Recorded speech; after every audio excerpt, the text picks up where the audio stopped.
Hi Aries, welcome to Higher Source Tarot for your Law of Attraction Tarot and Oracle card readings for November 2023. These readings are for all Aries, Sun, Moon, Rising, and Venus.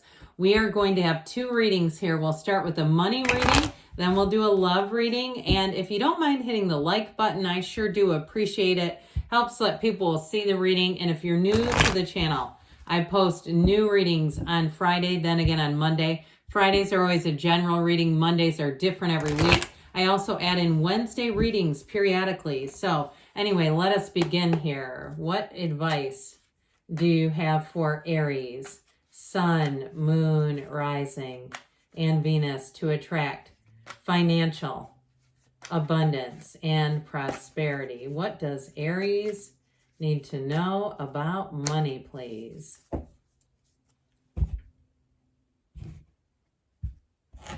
right, we're going to lay out these cards, and then I'm going to get a Moonology card out. You have here the Wheel of Fortune, the Five of Pentacles, the Five of Wands, and the Nine of Cups. All right, very interesting reading. Now, the bottom of the deck, you know, I do this very occasionally, very rarely. If it's a sign in their own energy, I do pull out the bottom shadow card. And we've got the Emperor. I can't leave the Emperor behind. All right, what advice do you have for Aries?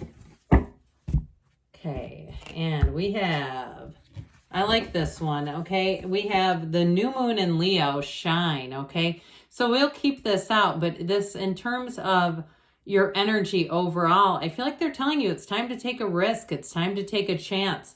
And so with the Wheel of Fortune here, we have Aries, like I said, we have Aquarius, Taurus, Leo, and Scorpio. Again, this is about money. So with this Wheel of Fortune, if you had a great idea and you're having trouble getting it to come to fruition, I feel like they're telling you it's time to take charge, with the Emperor being here too.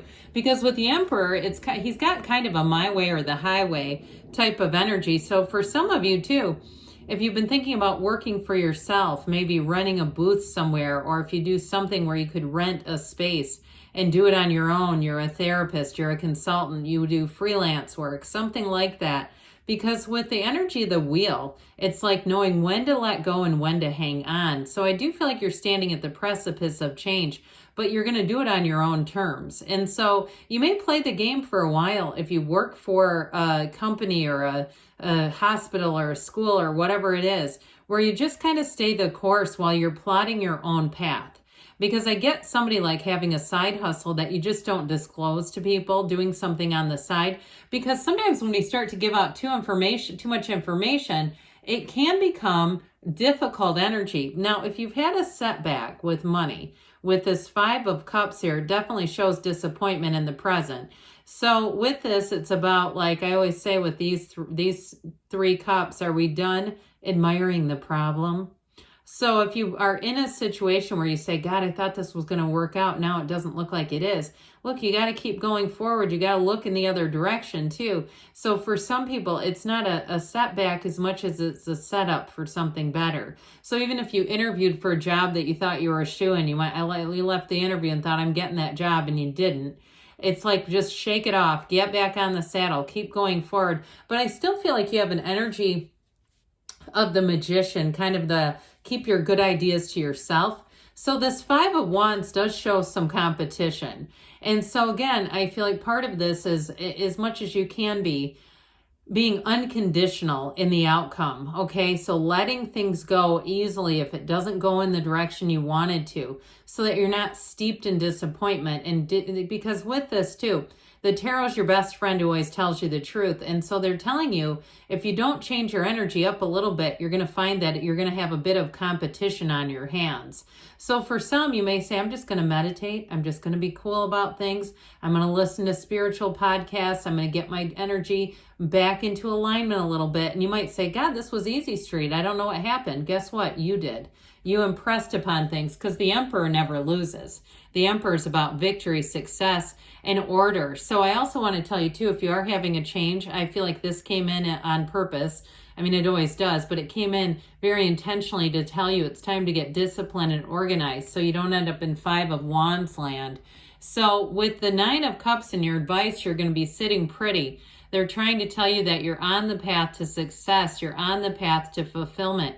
Nines are about accomplishment. And if it's something too with travel, I do feel like even if you had a bit of a course correction, maybe there's world challenges, okay, globally that have redirected your path. You were going to go to one place and you go, ooh, I don't know if that's a great idea. I think I need to pick somewhere else. I don't feel safe necessarily right now in that circumstance. With the Nine of Cups, okay, in terms of money, this Emperor Nine of Cups duo are going to be important. Those are hard words to say together.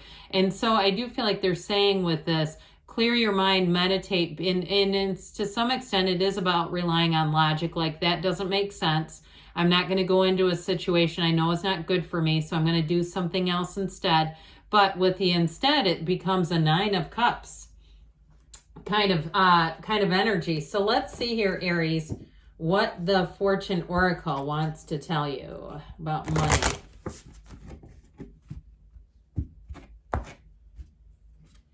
All right, you have unity, a time of divine understanding, renewal, peace, and hope. You radiate and attract great love. Okay, so whatever it is you're planning on doing, you're wanting, you're hoping, you're desiring about money, it's all about unity. I get the Hierophant with that. All right, what else? Okay, let's hear about love.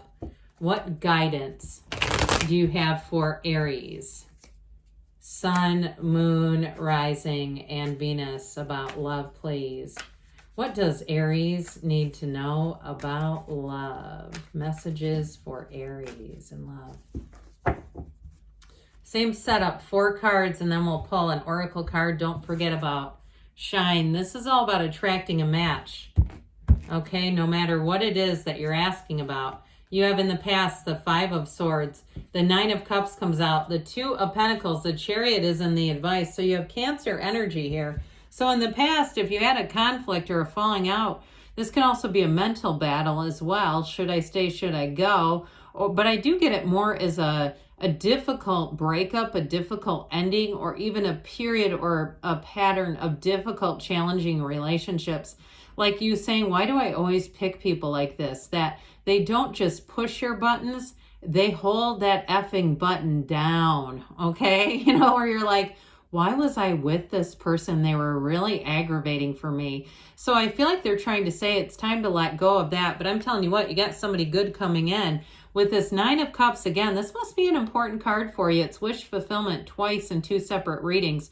None of the other cards are the same. So I do feel like, especially if you're attracting a Cancer or a Taurus, I got Taurus off of this Unity card. They're trying to tell you this is somebody here who's going to ring your bell in all the right ways. It's somebody too, if in the past you had a very selfish person in relationships, this is somebody who's generous. They're generous with their time, with their heart, with their intentions. They don't try to set you up for failure. And if you were with somebody who had an addiction in the past and you felt like, again, they were setting you up for failure, trying to get you to do things like, you know, you go on a horseback riding trip and you've never ridden before and they try to get you on a higher level of horse. Things like that where you go, no, I've never done this before. I can't. Where you feel like they were putting you in a bad position. This 9 of Cups person would never do that. They'd slow down and wait.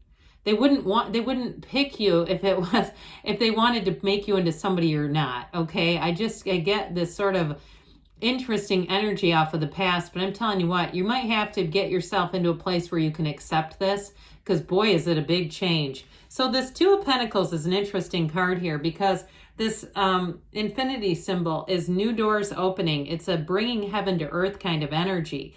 And so 2s are about partnerships. So I do feel like it may be a balancing act in terms of your emotions and really trying to get yourself to be okay. And I know this sounds strange. Be okay with somebody that treats you right. Like, it may be somewhat of a process for you is what I'm getting. But I'm telling you what, with the Chariot, this is the kind of person who has your back. You also have law of attraction energy here. You've got it with that infinity symbol. It's an ancient Gnostic symbol that, again, brings heaven to earth. The celestial curtain here and the grass on the ground brings heaven to earth. So whoever this is, I do feel like they're gonna be protective of the relationship. You won't be second guessing things that they have in their past. You're not going to need to be a private detective or private investigator with this person. They're going to be a completely open book. They want to share their life with you. And they may be somebody too who likes to travel quite a bit with this Chariot energy, or maybe even have moved around a bit for work. But I do feel like they're looking to find their roots. They're looking to have a relationship with somebody where they can share their life. And if it is that love of travel, get ready, because like I said, you might course correct on another trip, but if it involves a relationship, I do feel like it's going to be somewhere new and exciting. So let's see here what the whispers of love have for Aries on love. All right, so you have rest and relaxation is essential. We all have a fundamental need to take a break. So if you are on the heels of a difficult breakup, or you still have some resentment that you think is kind of bouncing around inside of you, it's time to get yourself back into that place where you can be totally open to a relationship, to be open to love, because you have somebody coming in who's pretty fantastic. All right, good things are on the way for you, Aries. I love you, and I'll be back again soon.